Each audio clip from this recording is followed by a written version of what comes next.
Hola, el anarquismo es no poder, no propiedad. Históricamente se encuadra entre los movimientos de la izquierda. Entendiendo por izquierda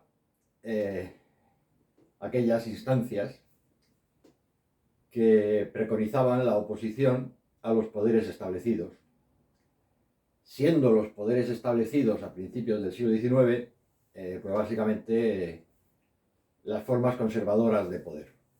Es decir, poder económico, poder político y de alguna manera todavía poder religioso. Tiene básicamente tres fuentes. En la Europa central, que es donde por primera vez se utiliza el término anarquismo, pues la fuente sería Proudhon, y es de carácter marcadamente económico. Es decir, el anarquismo centroeuropeo tiene sobre todo connotaciones de tipo económico. No recuerdo exactamente a qué se dedicaban los padres de Proudhon, estaban relacionados con la industria textil. Ellos habían pertenecido a una sociedad gremial, es decir, a una sociedad regida por gremios. Surge el capitalismo, surgen las grandes acumulaciones de capital y entonces se encuentran con que la opresión que en tiempos hacían los nobles ha reaparecido, pero de otra manera. Ya no es un noble el que por apellido y por influencia política te puede bajar los precios de las hilaturas. Es alguien que tiene mucho dinero, que puede comprar muchas o puede comprar pocas y que puede subir o bajar los precios de las hilaturas. Es decir, lo que se ha producido con la revolución industrial, con los comienzos de la revolución industrial, ha sido una acumulación enorme de capital, mientras que el noble del siglo XVIII aspiraba básicamente a tener muchas tierras, muchos caballos, muchos vestidos de seda, muchas cosas. El rico del siglo XIX aspiraba a tener mucho dinero, es decir, mucha capacidad de inversión, mucha capacidad de financiación. Y en un caso y en el otro funcionaba el mismo principio. El pez grande destroza al chico.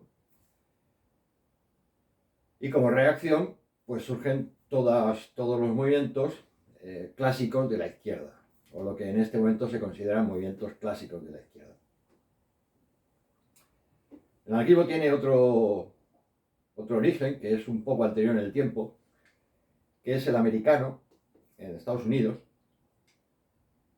y tiene un carácter,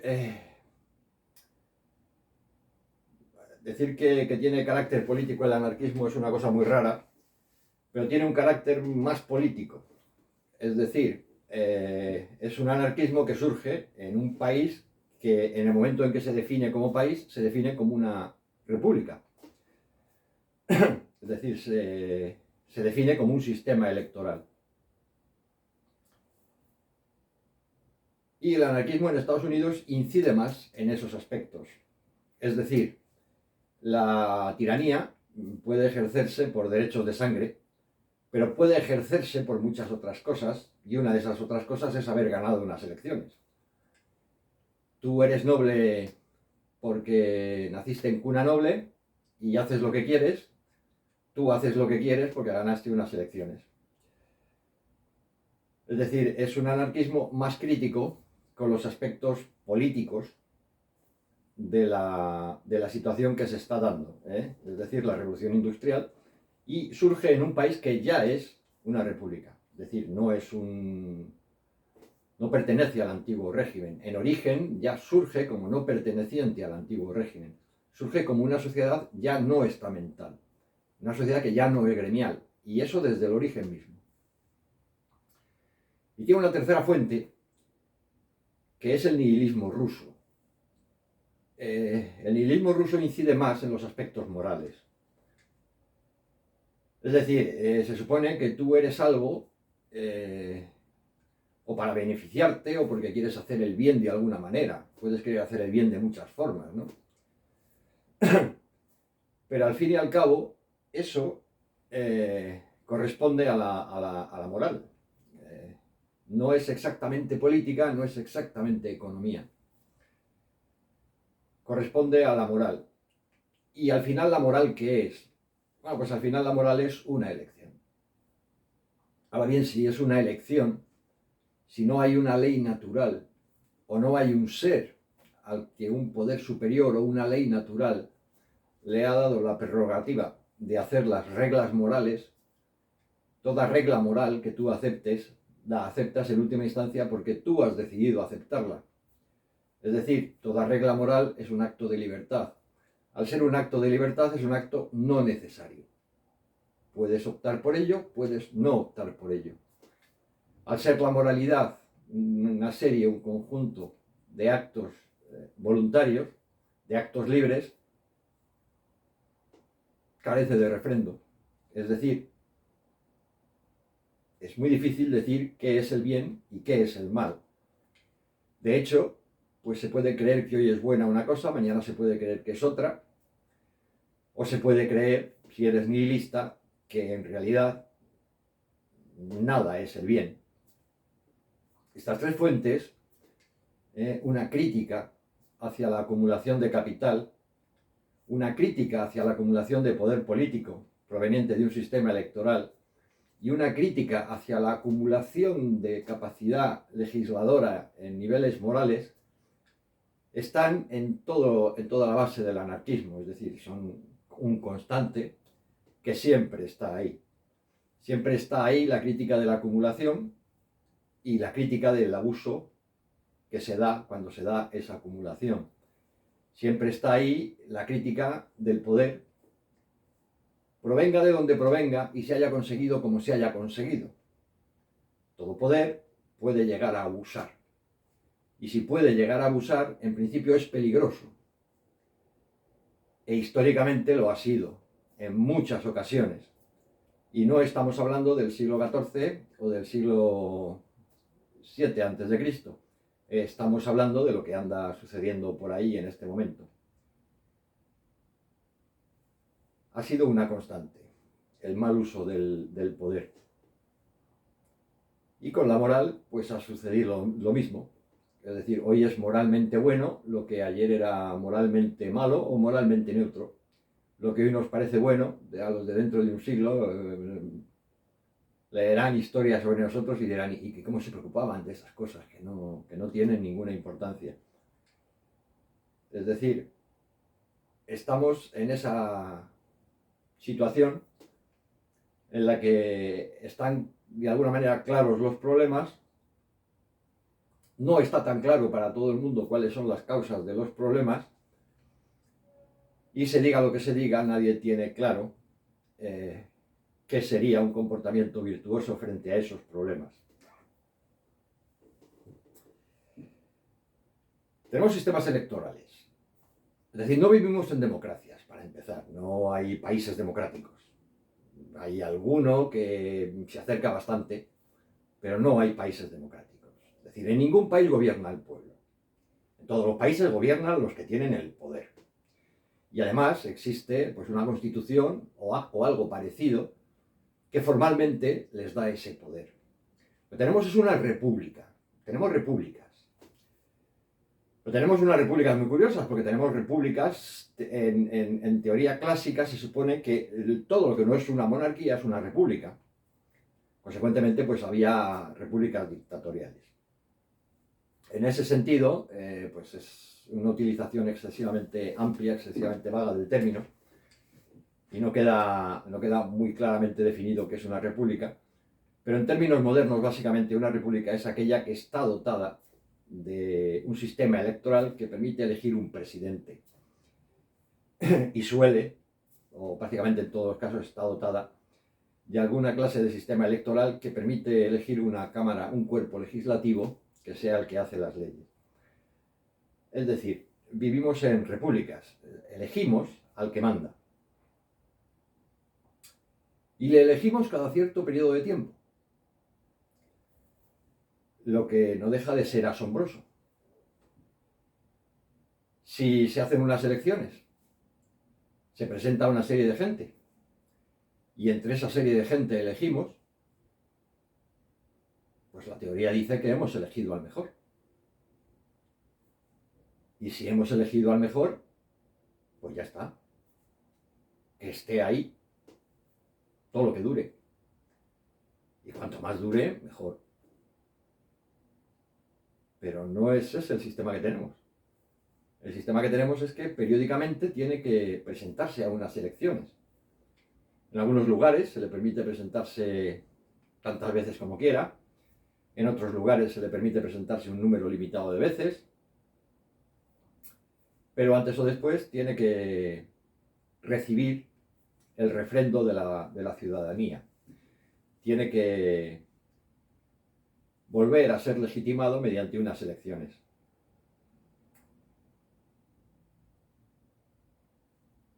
Pero si hacen falta unas elecciones que legitimen periódicamente al que tiene el poder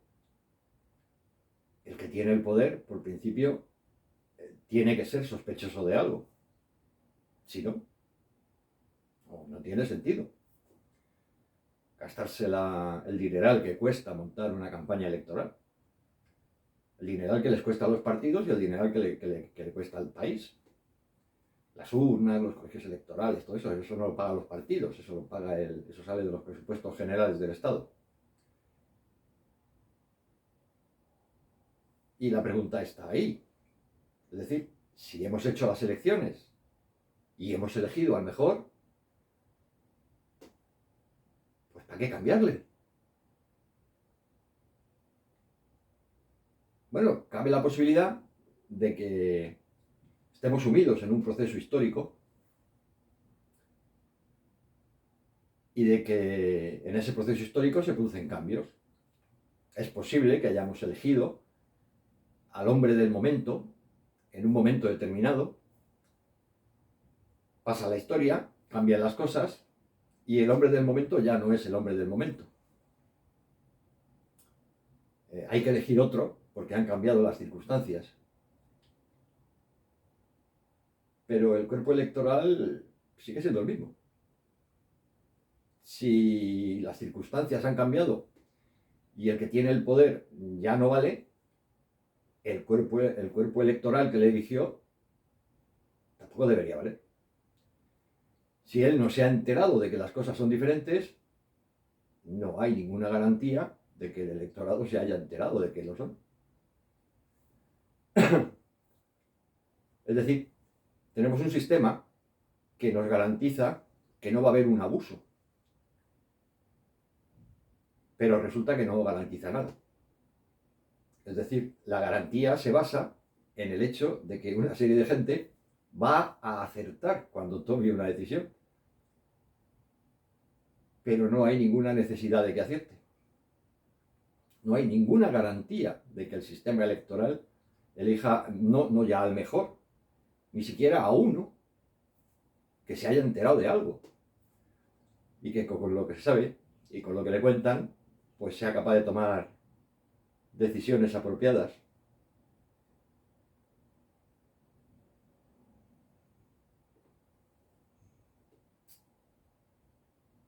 El problema que hay en la base es que, vamos a ver, tenemos gobiernos y tenemos un sistema político. Si el gobierno sale malo, lo cambiamos. Pero el sistema político permanece.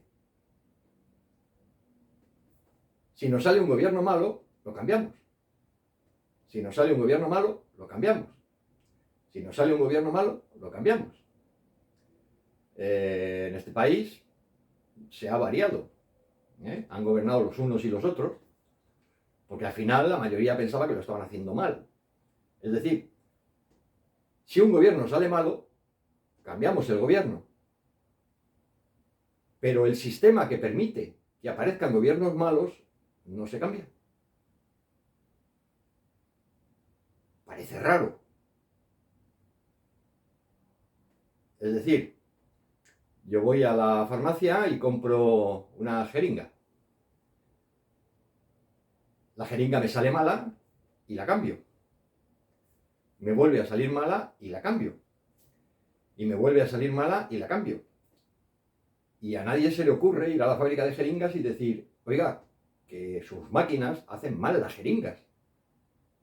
No somos nosotros los que tenemos que cambiar las jeringas que compramos todos los días. Son ustedes los que tienen que cambiar las máquinas que hacen jeringas defectuosas. Bueno, pues esa posibilidad no está contemplada en el sistema. Y ese es el problema más grave que tiene el sistema. Es decir, si me sale un gobierno malo, lo cambio. Pero ¿qué hago con un sistema que permite que salgan malos gobiernos? Ese no lo cambio. Ese no se puede tocar. Ese es perfecto. Si está dando malos gobiernos, no está funcionando bien. Y si no funciona bien, ¿por qué no se puede cambiar? Pues no se puede cambiar porque el sistema está cerrado. Es decir, no se puede cambiar. Si el sistema te ha dado un mal gobierno, tú tienes que buscar un buen gobierno, pero no un buen sistema. El sistema no se puede tocar. Tiene que ser ese. Y no puede ser otro. Y ese que te da malos gobiernos tiene que seguir. Y no es cuestionable. Puedes cuestionar al presidente del gobierno, pero no puedes cuestionar la forma de que la sociedad sea gobernada por alguien que ha sido elegido. ¿Por qué se permite la crítica hasta este punto y de este punto hacia allá no está permitida la crítica? ¿Cuál es la razón? ¿Funciona mal? Lo cambio. Pero no solo funciona mal él, funciona mal el sistema que le ha permitido funcionar mal. Pero ese sistema es intocable. Y ese sistema es el sistema electoral. Lo más sensato, prudente que se ha dicho acerca de él es que es el menos malo de los sistemas. Bueno, pues si es el menos malo de los sistemas, habrá que preguntarse si para encontrar una situación de justicia no será necesario prescindir de sistemas. La pregunta aparece casi por sí misma. Si tengo un sistema que no me garantiza buenos gobiernos, o acepto los malos gobiernos, o me cuestiono la eficacia, la necesidad y la conveniencia de seguir con ese sistema. Y eso es lo que hace el anarquismo. Y lo hace desde el origen del anarquismo, que en el tiempo coincide, es decir, la diferencia de tiempo fue muy corta, entre el surgimiento de las primeras repúblicas electorales y el surgimiento de las primeras grandes acumulaciones de capital no asociadas a un estamento nobiliario. La crítica que se hacía entonces sigue siendo la que se hace ahora. Vale, yo no tengo nobles. Todo esto que tengo, el capitalismo y los sistemas electorales, me han servido para que no malgobiernen los nobles. Eso no lo cuestiono. Si no hay nobles, y si los nobles no tienen el gobierno, no puede ser que los nobles gobiernen mal. Pero mañana podemos poner un sistema político que diga los que tienen el pelo negro no pueden gobernar. Nos habremos asegurado de que no tendremos ningún tirano con el pelo negro. Pero no nos habremos asegurado que no tendremos un tirano. Tendremos un tirano detrás de otro, pero todos rubios. Pues algo así sucede con el sistema electoral. Nos hemos asegurado de que no vamos a tener nobles en el poder que malgobiernen. Pero no nos hemos asegurado de que vamos a tener gobiernos que gobiernen bien. Para eso no sirve. Sirve para que no gobiernen los nobles. Esa es su utilidad. Esa es en realidad su única utilidad. Y no tiene ninguna otra utilidad conocida. No van a gobernar los nobles. Pero van a gobernar los ricos. Contra eso no ofrece ninguna defensa. El sistema electoral no impide que alguien abuse de su dinero para hacerse una campaña política súper convincente, obtenga muchos votos y consiga el poder. Es decir, no tenemos una democracia, no gobierna el pueblo, va a gobernar alguien. El sistema electoral republicano que tenemos dice que ese alguien no va a ser un noble. Ese alguien no va a ser alguien que por ser hijo de una persona importante vaya a ser presidente de gobierno. Por ser hijo de una persona importante perteneciente a un estamento social noble. Porque si eres hijo de una persona importante, pues ya hay mucho dinero, entonces sí puedes ser presidente de gobierno. Es decir, tenemos un sistema que nos garantiza que no solo vamos a tener nobles en el poder, pero no garantiza nada más. Es decir, llega hasta ahí y ahí se queda. Esas son todas las garantías que ofrece el sistema. Hay que tener en cuenta que cuando comienzan los sistemas electorales en la época moderna, ya a finales del 18, el poder lo tenía la nobleza y parecía evidente que había que echar a la nobleza del poder. Pero se supuso que si se echaba de la nobleza, que si se echaba del poder a la nobleza, los problemas iban a resolver solos, así como por arte de magia. Es decir, si estos están gobernando mal y los echamos, los que vengan van a gobernar bien. No hay necesidad. Sí, como deseo está bien, pero no hay una necesidad de que sucedan las cosas así. Si tienes a estos abusando y haces un sistema que no les va a permitir abusar a estos, pues has cortado el posible abuso de estos, pero no has cortado el abuso. El abuso sigue estando ahí, pero ya no lo hace un noble. Ya puede equivocarse cualquiera. Y esa es la situación. Es decir, el sistema electoral nos permite echar malos gobiernos, pero no nos permite echar un sistema que les da el poder a los malos gobiernos. Y nada más. Buenas noches.